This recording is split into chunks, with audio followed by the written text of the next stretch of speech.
Poe. I'm Gary. And I'm Jeff. And this is Physical Format Rock and Roll. So, as you can see, I have somebody with me. This is my brother-in-law, Jeff. And today is actually his birthday. So, if you guys want to wish him a happy birthday in the comments, if anybody watches this video, I'm sure he would appreciate it. I would appreciate it. Now, I'm jumping on a thread here. The thread was started by Americana Sam, but Randy Nelson was the first person I saw to show it, so I'm going to give credit to Randy Nelson here. Americana Sam has plenty of subscribers. He doesn't need any more help. But Randy Nelson, great guy, and he could probably use a few more subscribers, so please go over there and subscribe to Randy. He's a really, really nice guy. I've met him a few times. So is Sam. I'm just kidding. But anyway, no, but I'm not kidding. Go sub up Randy Nelson if you're not. This video is jumping on a thread, which, by the way, so a thread, if you don't know, Jeff, is somebody will start a thread. Usually they start something to get attention towards themselves. It's kind of an ego thing. But they'll start a thread with an idea, and then people jump on it and they make videos of it. And this is all black and white albums. Now, I am not filming this in black and white, so I will not be cheating. These are all black and white albums with black and white photography on them. Some of the fonts are in color. I don't give a shit about that. I'm not worried about that. It's just the pictures on the front are black and white. So that's what we're going with here. And I think this will probably end up being one of the better videos. I've seen a lot of these videos. I stopped watching them because I try not to duplicate too much, and I already had the albums laid out. And I stopped watching because, like, a lot of times I'll watch somebody's video and they'll show something and I'll say, well, I don't want to show the same thing. So I quit watching because I'm like, I've already got my albums picked out. I don't want to go through any more work and pick out other ones. So without further ado, here we are with our black and white albums. We'll start off with Genesis, The Lamb Lies Down on Broadway. Now, I did happen to see that I think my buddy Mike over at MGK Boston / Buffalo did show this album, but I wasn't going to change it at this point. This, of course, was the breaking point for Peter Gabriel. He left after this, and so then they had to find a new singer, which turned out to be the drummer in their band, a guy named Phil Collins. So this is the last one with Peter Gabriel. I gotta grab a stool over here. I gotta set these out somewhere. Okay, and our next one. This one came out last year. This was All Sinners. We Own the Night. That's all black and white. We all know this guy, right? And this was a terrific album. I really loved it. And what can I say? All Sinners, We Own the Night. Next up, The Pretenders, Hate for Sale. Now this is one maybe you don't remember. Here's Chrissy, Martin Chambers on there. This came out in 2020. Now, I think this album is very good. It didn't get a whole lot of attention. This, naturally, it's not going to be as good as the first two Pretenders albums. They will never match that again. That's just the way it is. But to me, this could have followed right after Learning to Crawl or something. If you like the Pretenders, you've never checked out this album, do yourself a favor. It's called Hate for Sale. Check it out. It's got a little bit of everything. It's a really good record. Next, here we go. Live in Europe, 1964, Howlin' Wolf, or Chester Burnett, blues legend. There he is on the back. Great album. I love Howlin' Wolf, one of my favorite blues guys of all time. Hey, blues, that reminds me. So, the birthday present that I got for Jeff which ends up kind of being a present for myself. I got us tickets to go see George Thorogood, because believe it or not, as old as we are, we've never seen George Thorogood. And it's like, that just seemed crazy to me, so we're going to go see him at the end of next month. So Can't wait. Can't wait. That'll be a great time. All right, what do we got next? Here's one Jeff will not like. Maybe he will if he gets a chance. This is Waylon Jennings, Will the Wolf Survive? Which, check this out. I'm wearing a Waylon Jennings shirt on as we say that. So this album came out, I think it's like 1985-ish, somewhere right around there. It's got some weird production on it because it's got some 80s production, but it has got a couple. I really like the song "Will the Wolf Survive." That Dog Won't Hunt is really good. Then he also does "The Devil's Right Hand," which I know Johnny Cash did a version of. But there's a song on here called "They Ain't Got 'Em All." One of my favorite Waylon songs. He talks about hole-in-the-wall bars and stuff like that, and how all these things are disappearing. But he's saying, but they ain't got them all. It's a great song. I love it. That's a good one to check out. I was actually happy to find that. Next up, now I'll probably take some shit for this. Billy Joel, An Innocent Man. Okay, you're saying, well, that's not very cool.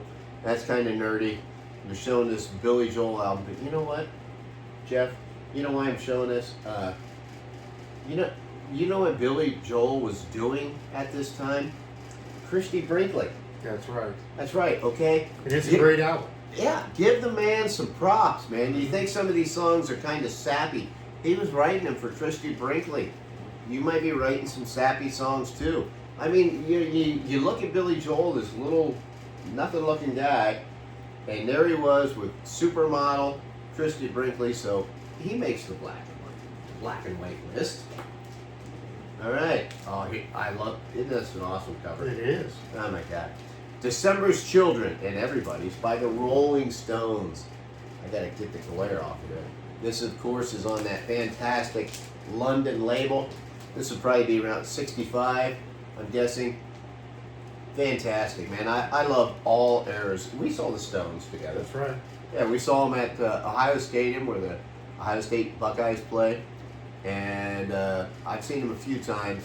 I love the Rolling Stones, and like I said, all eras. This picture here, I don't know how well that's showing up, but this would make a great poster. Yes, it would. Yeah, that would look good in my room. That would look good down here. We are in the Underground Guitar Bar.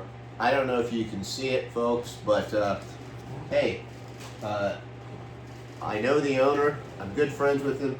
Any of you guys are friends of mine, you are welcome here. Free drinks. Jeff makes great drinks. He makes me fantastic old fashions, which you did not make me tonight, but I forgot. that's okay. He was making martinis for my wife, so, All right, now this next one, here we go, great album. Kiss, Dressed to Kill from 1975. Now the funny thing is, so, there's a town that is about 15 miles or so from the town that I live in. Right now, I'm not in the town I live in. But anyway, Kiss played there at this college, at ONU College, back in, it was 75. 1975. He was there as a youngster. I was in high school. He was in high school, and it's legendary, because like when I became a Kiss fan, like around 76, so I was like 11 years old, and anybody that's a few years older than me, I saw Kiss over at ONU. If everybody had actually saw them, it would be insane, because it's not a very big place. But he actually was there. He did see Kiss before Kiss Alive came out. Now I don't know if Dressed to Kill had came out yet, because I don't know exactly when it was. He's got a poster on his wall. And a ticket from the concert. May 9th, 1975. So, I should know this. I think that Dressed to Kill was out by that time. I'm pretty sure it was. So he saw Kiss at like an awesome time, right before Kiss Alive, and they actually didn't part of the stage catch fire? Yes, it did. Yeah, top part of the stage caught fire when Gene Simmons was blowing fire, I think, or something. So they quit having concerts there for a long time. So there you go. There's some trivia. A lot of fun. Now this one is from Jeff's collection. I have this too, but I grabbed this out of his collection. Aerosmith, Get Your Wings. This is like my second favorite Aerosmith album. Seasons of Wither is on here. What a perfect song that is, man. This is the Aerosmith you want, right? This is a great stuff. Forget all that later era Aerosmith that sucks. This is true rock and roll here. And we got another one. This one is from mine. This is Night in the Ruts. This, of course, is, there's the boys on the back there. This is right before they broke up. This is right before Joe Perry left. Matter of fact, I think he might have been out of the band by the time it was released. They were doing a lot of drugs, a lot of fighting during this time. Joe Perry and Brad Whitford ended up leaving after this album. Aerosmith made an album without him, which was actually pretty good. But then they came back, 1984. They all got back together. But considering all the shit that was going on while they made this, I love this record, man. This has some kick-ass stuff on here. Reefer-Headed Woman. That's a fantastic song. Next up, we're getting... Oh, so here's a crazy thing. So these next 4 albums, I think it's 4, are all by the same band because they were this black and white band evidently. RandyforRoyalsnPoe, a newish band. They're not really new anymore, but it's a newer band. You and I saw them together. That's right. That's the only time I got to see them, and that was probably, I don't know, 3 years ago now. I don't know how long ago it was. But this one is Self-Made Man. Great album. Really like this one. There they are on the back. I think one of them has I'm not going to dig them out. One of them has a poster in it, and it's black and white. Another RandyforRoyalsnPoe that's black and white. Kindred Spirits. Megan and Rebecca Lavelle. Fantastic. They're a great band live, aren't they? Oh, yeah. God, they Great were band. fun, man. They are Highly recommend them. blues rock type thing. Now this album, this one's okay. It's not my favorite. It's all covers that they do. They do like some more modern covers, but I think what really pissed me off is they started out by doing Hellhound on My Trail by Robert Johnson, by the great Robert Johnson, and I'm thinking, oh, that's going to be fantastic. And they do like 30 seconds of it, and that's it. That kind of pissed me off. All right. This was my favorite album cover of theirs. Oh, yeah, this is a I great, like that. and it's one of their best albums, too. Venom and Faith. This is a great one, man.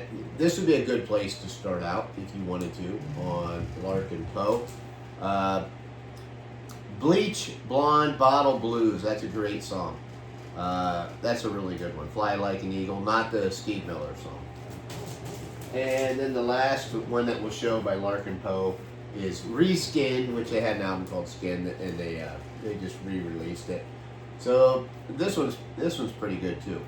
Not my favorite RandyforRoyalsnPoe album is not in here, but I'm just showing the black and white ones. But I love this band. If you're not familiar with RandyforRoyalsnPoe, do yourself a favor, stream a couple of their songs, get an album, and we're going to finish with one of my favorite bands. Come on, man, the Ramones. This is their debut album here. A little bit of Blitzkrieg bop for you guys. Fantastic. And then their third album, they went back to the black and white. Rocket to Russia. Jesus. These are great albums. These changed the musical landscape. There's a poster behind here that is basically from this same film shot here. And these are great albums. I love the Ramones, and I had to save them for last. So there you go, folks. These are my picks for the black and white albums. There you go. Go check out Americana Sam. Check out my good buddy Randy Nelson. This is my good friend Jeff. Finally got him on here. So thanks everybody for watching if you're still here. And until the next time, my friends, I'll see you down the road.